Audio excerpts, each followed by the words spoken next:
जरा कल्पना कीजिए, एक बहुत बड़ा राजनीतिक मंच तैयार है। नई दिल्ली में 21 जुलाई 2026 की एक शाम हम्म। प्रधानमंत्री आवास के ठीक बाहर एक भारी भीड़ जमा है। नारों की गूंज से आसमान थर्रा रहा है। भारी पुलिस बल तैनात है और चारों तरफ ऊंचे बैरिकेड्स लगाए गए हैं। बिल्कुल, एक बहुत ही तनावपूर्ण माहौल। हाँ, एकदम तनाव वाला माहौल। और इसे देखकर किसी को भी लग सकता है कि आज कोई बहुत बड़ा बदलाव होने वाला है। कोई ऐतिहासिक जन आंदोलन जन्म ले रहा है। मीडिया के कैमरे हर एक हलचल को कैद कर रहे हैं। हाँ, मीडिया तो पूरी तरह से वहां मौजूद था। लेकिन फिर अचानक सब कुछ बदल जाता है। कुछ ही घंटों के भीतर वो भारी भीड़ बिखर जाती है, कैमरे बंद हो जाते हैं और अगली सुबह की शांति देखकर ऐसा लगता है जैसे कल रात वहां कुछ हुआ ही नहीं था। सच में, ये बहुत अजीब था। और ये कोई फिल्मी कहानी नहीं है, ये एक वास्तविक घटना है। और इस एक घटना ने भारत में विपक्ष की भूमिका, उनकी जमीनी ताकत और पूरी राजनीतिक रणनीति पर कई बेहद गंभीर सवाल खड़े कर दिए हैं। और इन्हीं सवालों की जड़ों तक पहुंचने के लिए आज की ये गहन चर्चा तैयार की गई है।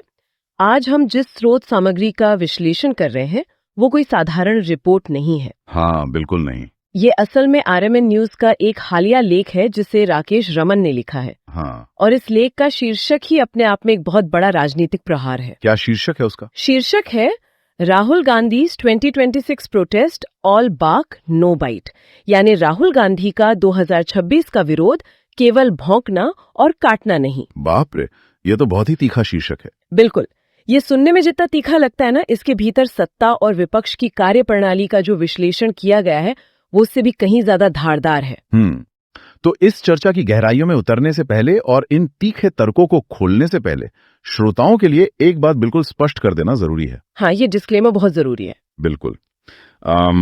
इस स्रोत सामग्री में वामपंथी और दक्षिणपंथी दोनों ही राजनीतिक दृष्टिकोणों से जुड़ी बेहद संवेदनशील और आक्रामक टिप्पणियां मौजूद हैं।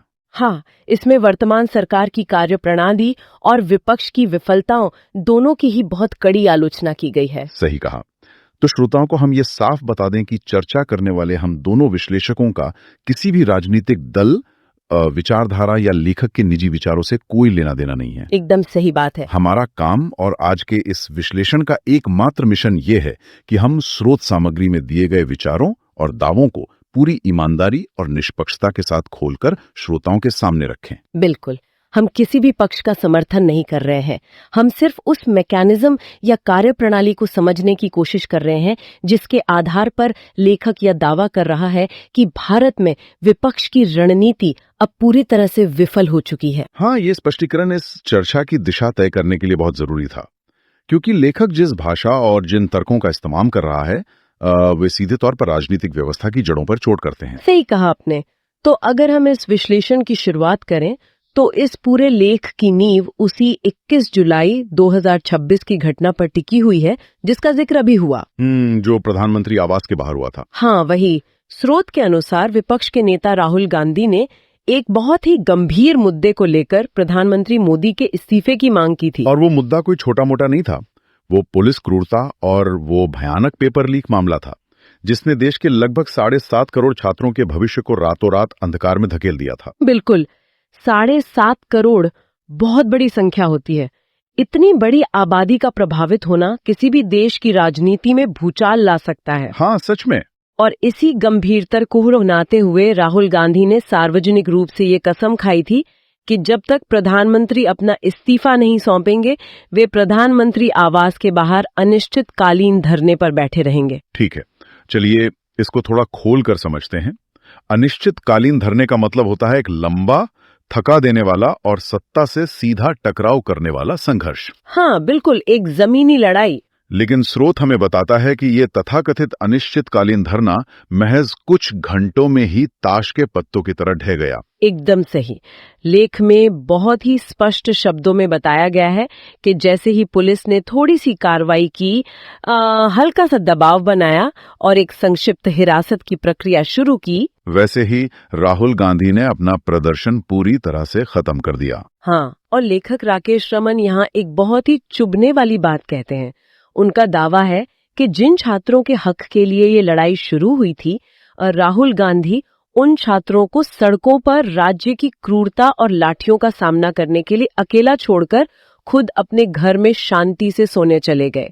मतलब ये तो बहुत ही बड़ा आरोप है। है ना? इस पूरी घटना को लेखक ने एक फोटो ऑप यानी सिर्फ तस्वीरें खिंचवाने का अवसर और एक पॉलिटिकल थिएटर यानी राजनीतिक नाटक करार दिया है। तो ये वैसा ही है जैसे किसी फिल्म का ट्रेलर बहुत एक्शन से भरपूर हो, हाँ, बहुत धमाके हो रहे हो, लेकिन जब आप पूरी फिल्म देखने जाएं तो वो सिर्फ 5 मिनट में ही खत्म हो जाए। बिल्कुल सटीक उदाहरण दिया आपने। यहाँ लेखक का नजरिया इस घटना को सिर्फ एक दिन की विफलता तक सीमित नहीं रखता है। अच्छा, तो उन्होंने और क्या जोड़ा है इसमें? वे इसकी तुलना अंतर्राष्ट्रीय स्तर पर हुए सफल जन आंदोलनों से करते हैं, विशेष रूप से बांग्लादेश और श्रीलंका के हालिया उदाहरणों से। जहां सत्ता पलट गई थी। हाँ बिल्कुल, उन देशों में जब जनता सड़कों पर उतरी तो वे पुलिस की पहली लाठी या पहली चेतावनी पर वापस नहीं लौटे। वहां एक जमीनी संघर्ष था, एक निरंतरता थी। और सबसे बड़ी बात, वे तब तक सड़कों पर जमे रहे जब तक सत्ता का शीर्ष नेतृत्व पलट नहीं गया। एकदम सही। लेकिन 21 जुलाई के इस भारतीय प्रदर्शन के बारे में लेखक का तर्क है कि विपक्ष का ये कदम केवल तब तक चला जब तक मीडिया के कैमरे चालू थे और प्राइम टाइम न्यूज के लिए विजुअल्स बन रहे थे। मतलब जैसे ही पुलिस ने हस्तक्षेप किया, विपक्ष ने उस पुलिस हिरासत को एक बहुत ही सुविधाजनक एग्जिट स्ट्रैटेजी या कह सकते हैं बाहर निकलने के सुरक्षित रास्ते के रूप में इस्तेमाल कर लिया। हाँ बिल्कुल, यही लेखक का मुख्य तर्क है। ये तो कुछ ऐसा हो गया, कल्पना कीजिए कि कोई व्यक्ति एक साउंड प्रूफ कांच के कमरे के अंदर खड़ा है। वो पूरी ताकत से चिल्ला रहा है, हवा में हाथ पैर मार रहा है, और बाहर से देखने वालों को लग रहा है कि वो बहुत गुस्से में है और कोई बहुत बड़ी क्रांति कर रहा है। लेकिन जो लोग सत्ता में हैं और उस कांच के कमरे के बाहर बैठे हैं, उन्हें कोई आवाज नहीं आ रही, क्योंकि उस व्यक्ति के चिल्लाने से बाहर की दुनिया के कामकाज पर या अर्थव्यवस्था पर कोई असर नहीं पड़ रहा है। बिल्कुल, कोई ट्रैफिक नहीं रुक रहा, कोई डिसरप्शन या व्यवधान नहीं है। लेखक के अनुसार 21 जुलाई का प्रदर्शन भी ऐसा ही एक साउंड प्रूफ ड्रामा था, जिसका जमीनी असर और सत्ता पर दबाव बिल्कुल शून्य था। ये कांच के कमरे वाला रूपक इस पूरी राजनीतिक विफलता के तंत्र को बहुत अच्छी तरह से समझाता है, और यहीं से एक बहुत बड़ा सवाल पैदा होता है कि आखिर विपक्ष खुद को इस साउंड प्रूफ कमरे के अंदर क्यों कैद कर रहा है। हाँ, ये सोचने वाली बात है। वे ऐसी राजनीति क्यों कर रहे हैं जो इतनी जल्दी खत्म हो जाती है? स्रोत के अनुसार इसका जवाब विपक्ष की रणनीति में आए एक बहुत ही गहरे बदलाव में छिपा है। लेख में इस बदलाव को एक विशेष नाम दिया गया है, डिजिटल भ्रम या डिजिटल डिल्यूजन। डिजिटल भ्रम, ये बहुत दिलचस्प शब्द है ना?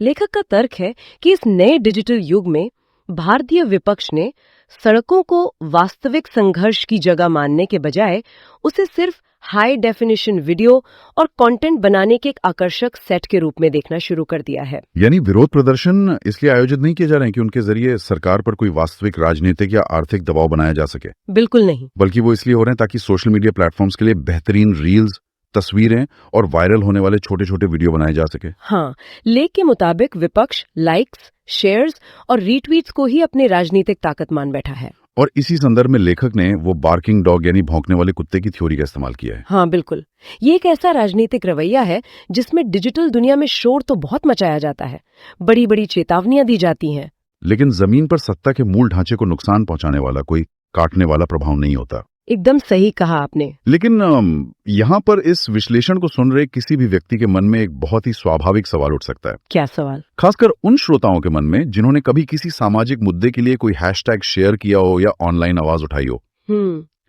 आज के इस डिजिटल युग में जहां सूचना ही सबसे बड़ी ताकत है, क्या सोशल मीडिया जन जागरूकता फैलाने का सबसे शक्तिशाली हथियार नहीं है? ये बहुत ही आम धारणा है। बिल्कुल। क्या डिजिटल उपस्थिति का सच में कोई मोल नहीं है? कोई ये भी तो कह सकता है कि बिना डिजिटल शोर मचाए जमीनी स्तर पर हजारों लोगों की भीड़ जुटाना आज के समय में लगभग नामुमकिन है। तो क्या सोशल मीडिया पर की गई राजनीति पूरी तरह से व्यर्थ है? यहाँ सबसे हैरान करने वाली बात यह है कि लेखक राकेश रमण का मुख्य तर्क डिजिटल मीडिया की ताकत या उसकी उपयोगिता को पूरी तरह से नकारने के बारे में नहीं है। अच्छा, तो उनका मुख्य पॉइंट क्या है? उनका तर्क सत्तावादी सरकारों और निरंकुश ढांचों की मनोविज्ञान को समझने के बारे में है। लेख में बहुत स्पष्ट रूप से यह बताया गया है कि कोई भी ताकतवर सरकार या सत्तावादी शासक सोशल मीडिया के एल्गोरिदम के शोर से कभी नहीं डरता। मतलब उन्हें ट्रेंड से कोई फर्क नहीं पड़ता? बिल्कुल नहीं। उन्हें इस बात से कोई फर्क नहीं पड़ता कि ट्विटर पर कौन सा हैशटैग टॉप पर ट्रेंड कर रहा है। वे सिर्फ एक ही चीज से डरते हैं और वो है सड़कों पर जनता की भौतिक उपस्थिति और व्यवस्था में पैदा होने वाला घर्षण, जिसे हम फ्रिक्शन कह सकते हैं। मैं समझ रहा हूँ, घर्षण से मतलब है वो व्यवधान जो सत्ता के रोजमर्रा के काम को रोक दे। सटीक। जब तक कोई आंदोलन सड़कों को जाम नहीं करता, अर्थव्यवस्था की रफ्तार को प्रभावित नहीं करता या शासन के कामकाज को पंगु नहीं बनाता, तब तक वो सत्ता के लिए कोई खतरा नहीं है। बिल्कुल। लेखक का दावा है कि सोशल मीडिया असल में लोगों के गुस्से को शांत करने का एक वॉल्व बन गया है। अच्छा, एक वॉल्व की तरह। हाँ, लोग हैशटैग ट्वीट करके महसूस करते हैं कि उन्होंने क्रांति में हिस्सा ले लिया और फिर वे अपने काम पर लौट जाते हैं। और जब विपक्ष का नेता भी जमीनी विरोध स्थल को छोड़कर वापस एयर कंडीशन्ड कमरे में बैठकर ट्वीट करने लगता है, तो सरकार को यह स्पष्ट संदेश जाता है कि ये कोई जमीनी चुनौती नहीं है। एकदम सही। मोदी सरकार के लिए स्रोत के अनुसार ये केवल एक हानि रहित मनोरंजन है। हानि रहित मनोरंजन, ये बहुत बड़ी बात है। हाँ, जब तक रील्स को ही क्रांति मान लिया जाएगा, तब तक इस डिजिटल भ्रम से सत्ता के मूल ढांचे पर कोई आंच नहीं आने वाली। और यहाँ पर कहानी सच में दिलचस्प हो जाती है, क्योंकि अगर ये डिजिटल दुनिया सिर्फ एक भ्रम है, तो फिर विपक्ष सीधे सीधे सड़कों पर उतरकर एक बड़ा आंदोलन क्यों नहीं खड़ा कर देता? बहुत सही सवाल है। क्या विपक्ष ये भूल गए हैं कि आंदोलन कैसे किए जाते हैं? देखिए, लेखक का दावा है कि विपक्ष के इस डिजिटल दुनिया में सिमट जाने के पीछे सिर्फ रील्स का आकर्षण नहीं है। तो और क्या कारण है? इसके पीछे पिछले कुछ वर्षों में भारत की सड़कों पर विरोध प्रदर्शनों के साथ जो कुछ भी हुआ है, उसका एक बहुत ही खौफनाक इतिहास है। इतिहास? हाँ, लेख में ये तर्क दिया गया है कि मौजूदा सरकार के शासन में जो विरोध प्रदर्शन सरकार की अनुमति से और पुलिस द्वारा तय की गई सीमाओं के भीतर होते हैं, वे अब प्रतिरोध का हिस्सा रहे ही नहीं। तो फिर वे क्या बन गए हैं? वे एक तरह की मिली भगत या कोलैबोरेशन बन चुके हैं। मिली भगत, ये तो बहुत ही विवादित दावा है। बिल्कुल है, और इस बात को साबित करने के लिए लेखक ने हाल के इतिहास के कई बड़े और चर्चित आंदोलनों का उदाहरण दिया है। जैसे कि कौन से आंदोलन? सबसे पहला उदाहरण है 2014 से 2025 का किसान आंदोलन। स्रोत बताता है कि इस आंदोलन को पुलिस की एक बेहद सुविचारित रणनीति के तहत पंजाब हरियाणा बॉर्डर पर ही बैरिकेड्स और कंक्रीट की दीवारों के पीछे रोक दिया गया। हाँ, उन्हें दिल्ली में प्रवेश ही नहीं करने दिया गया था। बिल्कुल, जिससे उनका घर्षण या व्यवधान पैदा करने का जो प्रभाव था वो शून्य हो गया। और दूसरा उदाहरण क्या है? इसके बाद 2023 में हुए महिला पहलवानों के प्रदर्शन का जिक्र है, जिसे राज्य की पुलिस शक्ति का उपयोग करके बहुत ही व्यवस्थित रूप से कुचल दिया गया। और 2019-20 के एनटीसीए प्रदर्शन भी तो थे। हाँ, वे भी जो पुलिस की सख्त कार्रवाई और कानूनी मुकदमों के डर के आगे बिखर गए। और अभी हाल ही में जुलाई 2026 में कॉकरोच जनता पार्टी यानी सीजेपी का वो प्रदर्शन, जो पुलिस के हल्के से बल प्रयोग के सामने ही मैदान छोड़ गया। तो अगर हम इन सारे उदाहरणों और लेखक के इस तर्क को जोड़कर देखें, तो क्या इसका मतलब ये है कि वर्तमान राजनीतिक माहौल में सिस्टम के नियमों का पालन करना ही आंदोलन के हारने की गारंटी बन गया है? लेखक का तो यही मानना है। मेरा मतलब है, अगर कोई पुलिस से अनुमति लेता है, जंतर मंतर जैसी तय जगह पर बैठता है और शांतिपूर्ण तरीके से नारे लगाता है, तो लेखक उसे मिलीभगत कह रहा है। हाँ, बिल्कुल। लेकिन शांतिपूर्ण तरीके से विरोध करना तो महात्मा गांधी और डॉक्टर बी आर अम्बेडकर की दी हुई विरासत है। ये सच है। हम तो हमेशा से इसे ही लोकतंत्र की आत्मा मानते आए हैं। क्या लेखक ये कह रहा है कि वे शांतिपूर्ण तरीके अब काम नहीं करते? यह इस पूरे लेख का शायद सबसे कठोर और बेचैन करने वाला वैचारिक दावा है। शांतिपूर्ण विरोध तब काम करता है जब सामने वाली सत्ता के पास कोई नैतिक दायरा हो या उसे अपने सार्वजनिक अक्स की चिंता हो, यानी पब्लिक ऑप्टिक्स की चिंता हो। हाँ, लेकिन लेखक के शब्दों में मौजूदा शासन एक ऐसा ढांचा है जो केवल शक्ति का सम्मान करता है। जब आप एक ऐसे तंत्र के सामने जो आपकी बात सुनने को तैयार ही नहीं है, तय नियमों के तहत शांतिपूर्ण प्रदर्शन करने का दिखावा करते हैं, तो सत्ता को इससे कोई परेशानी नहीं होती। ये उनके लिए एक नियंत्रित प्रेशर कुकर की सीटी बजने जैसा है। एकदम सही रूपक दिया आपने। इसलिए लेखक का तर्क है कि जब तक विरोध प्रदर्शन में कोई वास्तविक जोखिम या फ्रिक्शन नहीं होगा, तब तक इस तरह के साफ सुथरे और स्क्रिप्टेड प्रदर्शन सत्ता को उखाड़ना तो दूर, उसे हिला भी नहीं सकते। और यही कारण है कि पारंपरिक तरीकों पर निर्भर विपक्ष लगातार अप्रासंगिक होता जा रहा है। बिल्कुल। ये सच में एक बहुत ही गंभीर नजरिया है। अगर सड़कें विफल हो रही हैं क्योंकि पुलिस या तो उन्हें कुचल देती है या एक तय जगह पर सीमित कर देती है, हाँ, और दूसरी तरफ सोशल मीडिया सिर्फ एक दिखावा या भ्रम साबित हो रहा है, तो फिर इस देश का सबसे बड़ा लोकतांत्रिक मंच क्या कर रहा है? आपका इशारा संसद की तरफ है। जी, मेरी मुराद हमारी संसद से ही है, जहां विपक्ष को जनता की आवाज उठाने के लिए ही चुना जाता है। लेख का अगला महत्वपूर्ण हिस्सा इसी संसदीय शून्यता यानी पार्लियामेंट्री वैक्यूम के बारे में बात करता है। अगर हम इसको बड़े पैमाने पर देखें तो लेखक संसद को लोकतंत्र का कोई जीता जागता या पवित्र मंदिर मानने से साफ इनकार करता है। अच्छा, तो वो संसद को क्या मानता है? स्रोत के अनुसार संसद अब महज एक ईंट पत्थर का ढांचा बनकर रह गई है। लेखक का दावा है कि इस ढांचे के भीतर अब किसी भी तरह के लोकतांत्रिक समाधान या संवाद की कोई गुंजाइश नहीं बची है। ये तो बहुत ही निराशाजनक तस्वीर है ना? लेख में बहुत स्पष्ट रूप से कहा गया है कि प्रधानमंत्री मोदी ने संसद के भीतर राहुल गांधी या किसी भी विपक्षी नेता के हस्तक्षेपों और सवालों को पूरी तरह से नजरअंदाज करने की नीति अपना ली है, जिससे विपक्ष की आवाज प्रभावीन हो गई है। और इसे साबित करने के लिए लेख में अनसुलझे राष्ट्रीय मुद्दों की एक बहुत लंबी सूची भी दी गई है। बिल्कुल, ये वे मुद्दे हैं जिन्हें विपक्ष ने संसद में जोर शोर से उठाया तो सही, लेकिन वे कभी भी सरकार की जवाबदेही तय नहीं कर पाए। इस सूची में शामिल है राफेल से जुड़ा विवाद, पुलवामा की घटना और चीन द्वारा सीमा पर की गई घुसपैठ। और इसके अलावा पेगासस स्पाईवेयर का मुद्दा, किसानों की फसलों पर एमएसपी की मांग, हाँ, और मणिपुर में हुई भयानक हिंसा और कथित मोदी अडानी सांठगांठ जैसे बेहद संवेदनशील मामले। लेखक का तर्क है कि जब विपक्ष का सबसे बड़ा नेता देश की संसद के भीतर संवैधानिक दायरे में रहकर इन मुद्दों पर सरकार से जवाब मांगने में बार बार विफल रहता है, दावा करना जनता को बहुत ही खोखला और अविश्वसनीय लगता है। सही कहा। लेखक ये समझाने की कोशिश कर रहा है कि लड़ाई केवल एक मोर्चे पर नहीं हारी जा रही है। जब आप शब्दों का युद्ध संसद के भीतर पहले ही हार चुके होते हैं और जनता के बीच आपकी संस्थागत विश्वसनीयता नहीं बची होती, तो सड़कों पर अचानक किया गया आपका प्रदर्शन सिर्फ हवा में हाथ पैर मारने जैसा लगता है। और स्रोत इस स्थिति को वन मैन गवर्नमेंट यानी केवल एक व्यक्ति की सरकार कहता है, जहां सारे फैसले प्रधानमंत्री के इर्द गिर्द सिमट गए हैं। हाँ, और यह स्रोत एक ऐसा दावा करता है जो विपक्ष की इस लाचारी की पूरी तस्वीर को बदल देता है। वो क्या दावा है? लेखक का मानना है कि ये सरकार सिर्फ अपनी लोकप्रियता के दम पर नहीं, बल्कि चुनाव जीतने के लिए ईवीएम्स में हेरफेर यानी ईवीएम मैनिपुलेशंस और एक जटिल चुनावी धोखाधड़ी के सहारे टिकी हुई है। अब यहाँ ये समझना दिलचस्प है कि इस दावे का विपक्ष की रणनीति से क्या लेना देना है। बिल्कुल। अगर हम मान लें, जैसा कि लेखक कह रहा है, कि सत्ताधारी दल को ये पूरा विश्वास है कि उनका चुनाव जीतने का जो ढांचा है वो पूरी तरह से सुरक्षित और उनके नियंत्रण में है, तो उनके मनोविज्ञान पर क्या असर पड़ेगा? जाहिर है वे ट्विटर पर जारी किए गए किसी भी हल्के फुल्के बयान से या पुलिस की अनुमति से जंतर मंतर पर होने वाले किसी साफ सुथरे प्रदर्शन से क्यों डरेंगे? बिल्कुल, यही इस पूरे विश्लेषण की मुख्य धुरी है।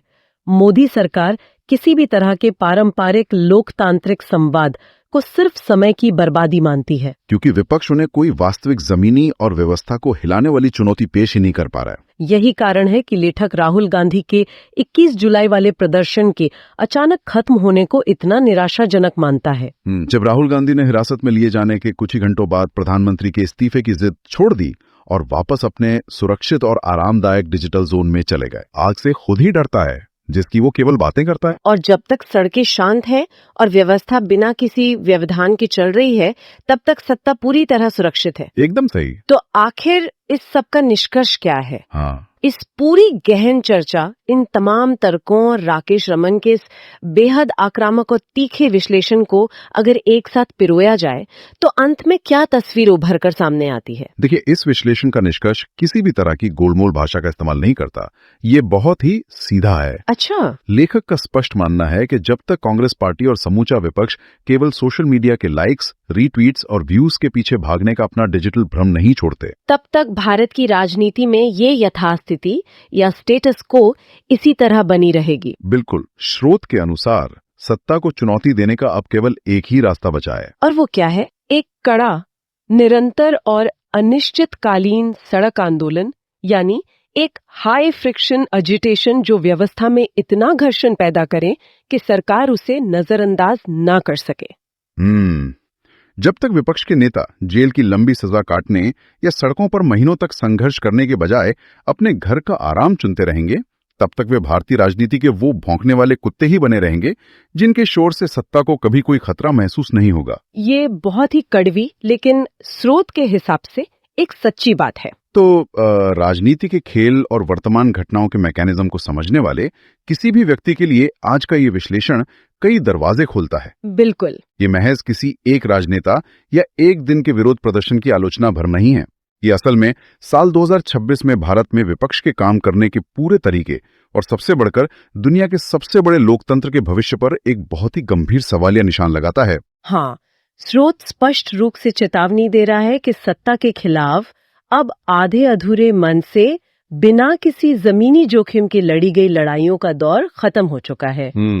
और ये गहन विश्लेषण श्रोताओं को एक बहुत ही गहरे वैचारिक संकट की ओर भी धकेलता है। ये सोचने पर मजबूर करता है कि क्या हमारे संस्थानों के भीतर अब इतनी भी जगह नहीं बची है कि कोई अपनी बात शांति से रख सके। ये तो बहुत डरावना विचार है। अगर संसद की ईंटों के बीच संवाद खत्म हो गया है और सड़कों पर होने वाले प्रदर्शनों को कुचलकर उन्हें बेअसर कर दिया जाता है, तो फिर असहमति जताने के लिए हमारे पास आखिर बचता ही क्या है। और यही वो बिंदु है जहां आकर ये गहन चर्चा एक बहुत ही बेचैन करने वाला सवाल पीछे छोड़ जाती है। शुरुआत में हमने 21 जुलाई की उस शाम की तस्वीर देखी थी जहां एक बड़ा राजनीतिक प्रदर्शन पल भर में शांत हो गया था और भीड़ बिखर गई थी।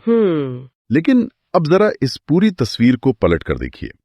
यदि पारंपरिक शांतिपूर्ण विरोध प्रदर्शनों को, जिन्हें महात्मा गांधी और अंबेडकर जी ने दुनिया का सबसे शक्तिशाली हथियार बताया था, आज के आलोचक महज सिस्टम के साथ मिलीभगत मान रहे हैं।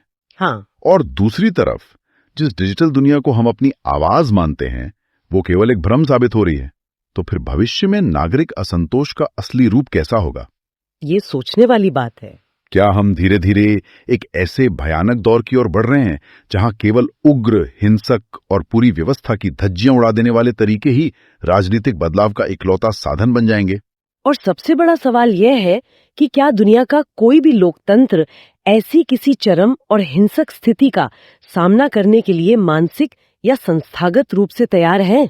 इस सवाल का जवाब आसान नहीं है, लेकिन यह एक ऐसा सवाल है जो आने वाले समय की राजनीति की दिशा तय करेगा। इसी विचार के साथ हम आज के इस विश्लेषण को यहीं विराम देते हैं। जुड़े रहिए और सोचते रहिए।